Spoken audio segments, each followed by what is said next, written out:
Hello, my name is Avery, and welcome to my first video with my whole body in it. It's very exciting, I know. I'm probably one of the first YouTubers to really ever show their face in a video, but here we are. Thank you so much for 100 subscribers. This is finally the special that I've been intending to make, but I got very busy. And so I will be tackling probably the most requested video I've had, which is why did I crack my complete in box Mario Bros. So just for a little bit of background, I made a WATA grading video like months ago where I went through the process and I submitted two games. I submitted this Mario and this Sealed Crystal. So I went over the before, the process, and the after. And a lot of people noticed that in a recent video I made, I had Mario Bros outside of its plastic container.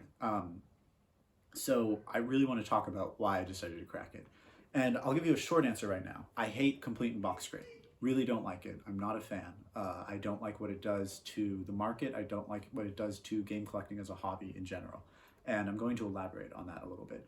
This is unscripted, so please bear with me. I'm really just kind of rambling here, and this is like my first video in this sort of format, but I'll do my best to show you guys why, or tell you guys why. So to begin with, I don't have a massive issue, or I don't really have an issue with grading in general. I think grading new in-box titles such as Pokemon Crystal, which is a notoriously difficult Pokemon grade to get sealed in general, is perfectly understandable in my opinion. It verifies that the seal is legitimate, it's not resealed. It puts a certain amount of like prestige on a difficult to obtain sealed copy of a video game that is very popular, very old, and overall it does make sense to me. You know, if I have a expensive or rare title that is sealed, I want to get it authenticated and I want to make sure it's in a safe container where it's not going to get damaged. So for example, Pokemon Crystal, 100% I would grade pretty much any sealed Pokemon game I get, regardless of its condition. And this was of course a 5.5, so not great condition, but still nonetheless it's authenticated and it's not going to get damaged in there. Complete in box grading, on the other hand, it's a whole different can of worms. When you grade something complete in box, they measure the box, the cart, and the manual usually. But what I've noticed is a lot of people use that as a way to justify very high prices on either non-graded titles or complete in box graded titles where there really isn't intrinsic value, but rather the value is entirely placed upon the number that the grading company gives it.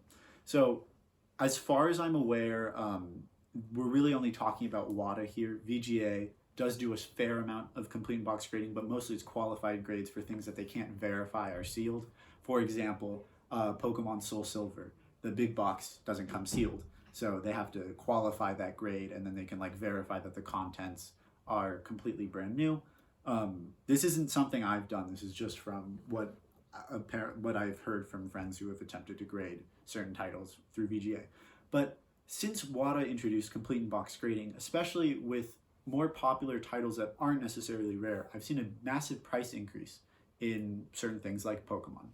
So that's a really simple one for me to go into. A lot of people on eBay post Pokemon complete in box mint condition WATA question mark, and then they think that that justifies their $1,100 price tag for Pokemon Yellow with the no ESRB symbol. That doesn't. It's bad for the hobby. That's the first thing I want to really tackle.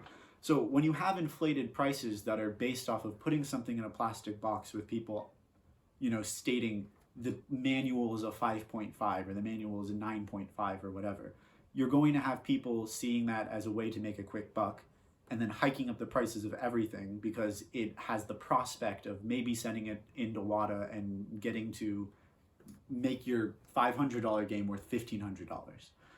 Pokemon Crystal is actually a great example of this. So this one's sealed, obviously, but a lot of people, not a lot, I've seen a fair amount of listings of people trying to sell complete in box copy of Crystal for like an 8.5 complete in box for like $3,000 or $4,000. So pristine complete in box copies, regular ones, maybe $1,500 at the very maximum.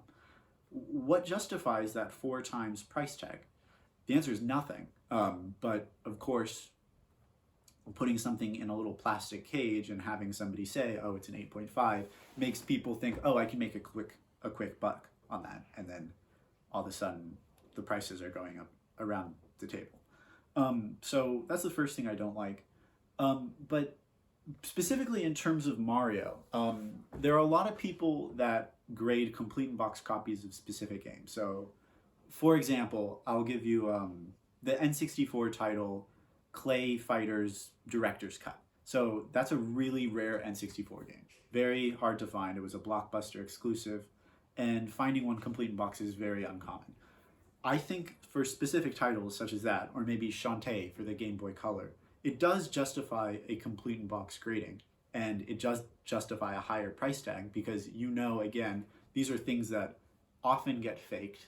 People make fake Shantae boxes for the Game Boy Color because it, you know, they're able to raise their price of a loose cart by 2 or 3 times. And so being able to authenticate that and then being able to like keep that safe does justify a higher price tag to me. However, when people start grading those less common games, or those more common games but more popular titles, such as Mario, even though this is I believe it's a 4th print, it doesn't have a TM, but I don't think that this is a particularly rare copy of Mario. So I was looking at this on my desk here, I had it back there, and I kept looking at it, nothing to do with the grade itself, and I was like, why did I grade this? Why did I want to grade this complete in box? And the answer was, I just wanted to make money. Now, of course, I make money selling games. I don't really make money, but I break even selling games. You know, I try and nurture my collection with the things that I'm able to sell. But I don't really intend to use this as a sort of personal stock option. You know, I don't want to use video game collecting as an investment tool. And I feel like grading a complete in box Mario that's not necessarily incredibly rare, but more so desirable in order to get 5 times that price tag, it made me feel bad, because I collect games because I want to play them. I collect games because I enjoy them and they give me nostalgia. And putting it in a plastic box and sealing it away forever with an arbitrary number on it when it's not even sealed, it's very playable in fact, it just kind of disappoints me. So that's why I broke it out in a nutshell. And I do have more to say about this topic, but I really just want to hear your guys' opinion on this first. Did you like this style? Should I continue this? Was I adequate in my speech? I have no idea. I've never done this before. I hope you guys enjoyed. I did my best. But yeah, that's pretty much where I stand on complete in box grading. At least for now. Opinion subject to change. And I'd love to discuss this with you guys in the comments. So if you enjoyed, leave a like, subscribe, comment if you have anything to say. Thank you. Bye-bye.